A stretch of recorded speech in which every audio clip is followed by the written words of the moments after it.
السلام عليكم. قبل ما نبداو ما تنساوش ديروا متابعة ولايك الفيديو. نبداو الشرح على بركة الله. سؤال رقم 49. يمكن لي نمشي بسرعة 50 كيلومتر في الساعة؟ إجابة رقم 1. 100 كيلومتر في الساعة؟ إجابة رقم 2. 120 كيلومتر في الساعة؟ إجابة رقم 3. الإجابة الصحيحة هي رقم 2 و3. في الصورة باين باللي كنسوق في لوتوروت. علاش؟ كاينه طريق كبيرة فيها 2 ديال المسالك على الأقل في كل اتجاه، كاين فاصل حديدي في النص، وما كاين لا فراج لا ضوء لا تقاطعات. في لوتوروت السرعة القصوى هي 120 كيلومتر في الساعة، السرعة القصوى يعني أكبر سرعة، وهذا الشيء إلا كانت ظروف عادية. والسرعة اللي مسموح بها هي من 80 ل 120 كيلومتر في الساعة، ولكن غالبا الناس كيسوقوا ب 100 كيلومتر أو 120 كيلومتر. بالنسبة ل 50 كيلومتر في الساعة هذيك غير في وسط المدينة أو في طرقات عامرة، يعني في المدينة فقط أو في الطريق اللي كتكون عامرة. إذن الإجابة الصحيحة هي رقم 2 و3، هي اللي تقدر تمشي ب 100 كيلومتر في الساعة و 120 كيلومتر في الساعة. سؤال رقم 50. يمكن لي نكمل طريقي على اليمين؟ إجابة رقم 1. اليسار إجابة رقم 2. القدام إجابة رقم 3. الإجابة الصحيحة هي رقم 2. هنا في الصورة باين واحد الزنقة ضيقة وفيها 2 إرشادات مهمين بزاف. علامة ممنوع الدخول حمراء بدائرة فيها خط أبيض أفقي. هاد العلامة كتعني أن الاتجاه اللي جاي منه ممنوع تدخله، ممنوع تمشي فيه، يعني الطريق اتجاه واحد وانت مقابل مع الجهة الممنوعة. السهم الأزرق كيشير لليسار، يعني إجباري تدور على اليسار. هاد السهم كيعني خاصك تمشي في ذاك الاتجاه، يعني اليسار. إذن إجابة صحيحة هو نمشي اليسار. ما يمكنش تمشي القدام حيث كاين ممنوع الدخول، وما يمكنش تمشي اليمين حيث ما كايناش شي علامة كتشير اليمين، والسهم كيوجهنا غير اليسار.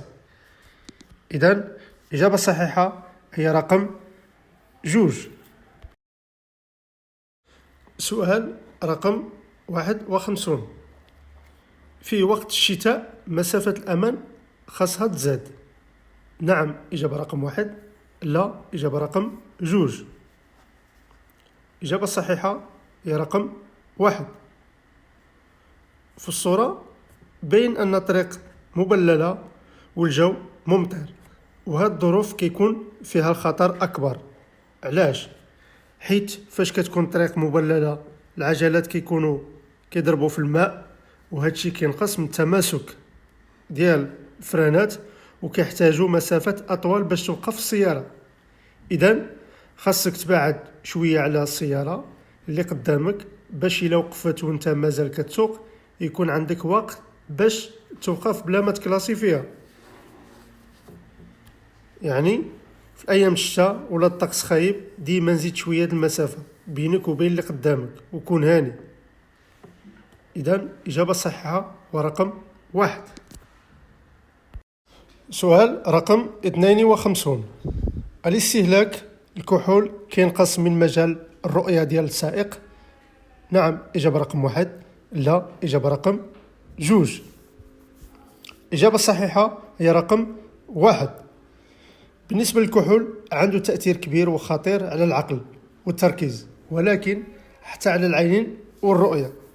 منين السائق كيشرب الكحول كيوقع الرؤية كتنقص، بحال إلا كتشوف معبس ولا معمش.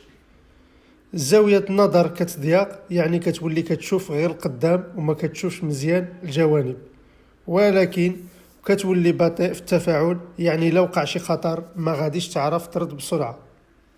إذن إجابة صحيحة هو رقم 1. نعم الكحول كينقص من الرؤية ديال السائق. سؤال رقم 53. بعد وقوع مخالفة العون محرر المحضر يمكن يلغي رخصة السياقة. نعم، إجابة رقم 1. لا، إجابة رقم 2. الإجابة الصحيحة هي رقم 2. لا، العون اللي كيوقفك ما عندوش الحق يبطل ليك رخصة السياقة مباشرة. البوليسي أو الدركي خدمته يسجل المخالفة ويعطيك ورقة ديال المخالفات المحضر. اللي كيقرر واش تسحب ليك البيرمي أو تلغى راه هي النيابة العامة أو المحكمة، ماشي البوليسي بوحدو. كاين بعض الحالات الخطيرة بحال السكر، السرعة المفرطة، حوادث المميتة، البوليسي يقدر يسحب ليك رخصة السياقة مؤقتا، ولكن القرار النهائي ماشي ديالو. إذن الجواب الصحيح هو رقم 2. لا، يعني البوليسي ما يقدرش بوحدو يبطل لك رخصة السياقة. سؤال رقم 54. يمكن للتعب يزيد من نسبة وقوع حادثة؟ نعم، إجابة رقم 1. لا، إجابة رقم 2. الإجابة الصحيحة هي رقم 1. التعب واحد من الأسباب الخطيرة اللي كيزيدوا من احتمال توقع الحوادث في الطريق. ملي كتكون عيان والدماغ ديالك ما كيبقاش مركز، وهذا الشيء كينقص من التركيز والانتباه، وكيتأخر الرد ديالك في المواقف الخطيرة. تقدر تحس بالنعاس وانت سايق وتبدا تغمض عينيك بلا ما تحس، وهذا الشيء خطر بزاف خصوصا في طريق السيارة ولا في الليل. الدماغ محتاج يكون ناشط ومركز باش يتعامل مع تغيرات الطريق، بحال شكون طلع قدامك، واحد وقف فجأة، ولا الطريق زلقة. الجواب الصحيح هو رقم 1. نعم، التعب كيزيد بشكل كبير من خطر وقوع الحوادث، وخاصك ديما تكون ناشط وما فيكش النعاس ملي تكون سايق. سؤال رقم 55. هاد العلامات كتعني ممنوع نغير اتجاه على اليمين. إجابة رقم 1. ممنوع تابع السير للأمام. إجابة رقم 2. اتجاه لليمين إلزامي. إجابة رقم 3. إجابة صحيحة هي رقم 2 و3. في هاد الصورة كنشوفوا كاينين 2 ديال العلامات. العلامة الأولى علامة حمراء، دائرة فيها خط أبيض أفقي. هذه علامات ممنوع الدخول، يعني الطريق اللي قدامك ممنوع تدخل ليه، ما خصش تمشي في الأمام. العلامة الزرقاء دائرة فيها السهم لليمين. هذه علامات إجبارية كتقول لك خاصك تمشي على اليمين، يعني اتجاه لليمين واجب إجباري، ما عندكش الاختيار. ما يمكنش تمشي القدام وما يمكنش تمشي اليسار، خاصك غير تدي على اليمين. إذن الجواب صحيح هو رقم 2 و3. ممنوع تتبع السير للأمام واتجاه لليمين إجباري. سؤال رقم 56. غادي نتجه للمخرج اللي على اليمين، نقوم بالحصر الآن. نعم، إجابة رقم 1.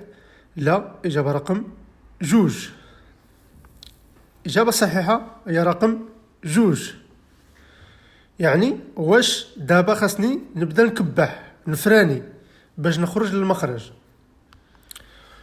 لا، في الصورة باين بلي المخرج مازال بعيد، وكاين لوحة مكتوبة فيها محطة الاستراحة قريبة. السؤال كيسول واش دابا نكبح نفراني باش نخرج؟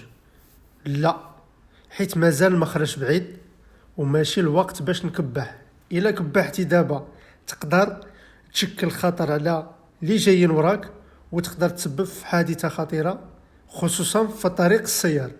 خاصك تخلي الكبح حتى تقرب بزاف من المخرج وتدير سينيال الإشارة، ومن بعد ما تبدا تخفف السرعة بشوية بطريقة أمينة عاد يمكن لك تكبح. إذن الإجابة الصحيحة هو رقم 2. لا، ما خصكش تقوم بالكبح دابا حتى تقرب المخرج. رقم 57. هاد العلامة كتعلم على منعرج على بعد شحال ويمتد على شحال. بعد 150 متر إجابة رقم 1. بعد 200 متر، إجابة رقم جوج. امتداد 200 متر، إجابة رقم 3. إجابة صحيحة هو رقم 1 و3. هاد العلامة فيها مثلث كيحضر من منعرج على اليسار، وتحت منها لوحة مكتوبة فيها 200 متر وجوج سهومة عطي الرسم لتحت. الناس بزاف كيظنوا أن منعرج كاين على بعد 200 متر، ولكن هادشي غلط. القانون كيقول الخطر يعني المنعرج كيبدا من بعد 150 متر، هذه خارج المدينة، 50 متر داخل المدينة، وكيكمل على مسافة 200 متر. يعني الطريق غادي تكون كتدور لليسار على طول هاد 200 متر. بمعنى آخر، شرحوها بطريقة بسيطة، منين توصل 150 متر خاصك دير راسك دخلتي في مشكل وتركز مزيان. يعني من بعد ما تكمل ديك 150 متر خاصك تركز مزيان، حيت غادي تعيش داك المنعرج طويل، يعني كيمتد على 200 متر قدامك. من بعد ما تسالي 150 متر كتبدا في الامتداد ديال 200 متر. يعني علامة الخطر زائد لوحة فيها 200 متر، الخطر قريب يجي على بعد 150 متر وغادي طول ويمتد 200 متر. إذن إجابة صحيحة ورقم 1 و3. سؤال رقم 58. العجلة اللي غادي تعرض انفجار، رقم 1 إجابة رقم 1، رقم 2 إجابة رقم 2. إجابة صحيحة هي رقم 1. في الصورة رقم 1 العجلة باينة متهرية ومسطحة، ما بقاش فيها النقشة مزيان، مبينة بحال إلا مزيرة في الأرض، وهذا الشيء كيعني أن الضغط ناقص بزاف. بحال هاد العجلة كتكون سخونة بزاف والسياقة، وهذا الشيء كيقدر يؤدي لانفجار خطير خصوصا في طريق السيار. أما العجلة رقم 2 راها مزيانة، النقشة باينة مزيان، العجلة منفوخة بشكل طبيعي، ما كاين لا خطر ديال الانفجار لا والو. شنو خاصك تعرف؟ أي عجلة متهرية وما فيهاش نقشة أو ناقصة في الضغط راه معرضة بزاف للانفجار في أي لحظة، وهذا الشيء خطير على السائق والناس اللي معاه. خلاصة، صورة رقم 1 خطر انفجار كبير خاص تبدل، صورة رقم 2 حالة مزيانة ما فيهاش مشكل. إذن الإجابة الصحيحة هي رقم 1.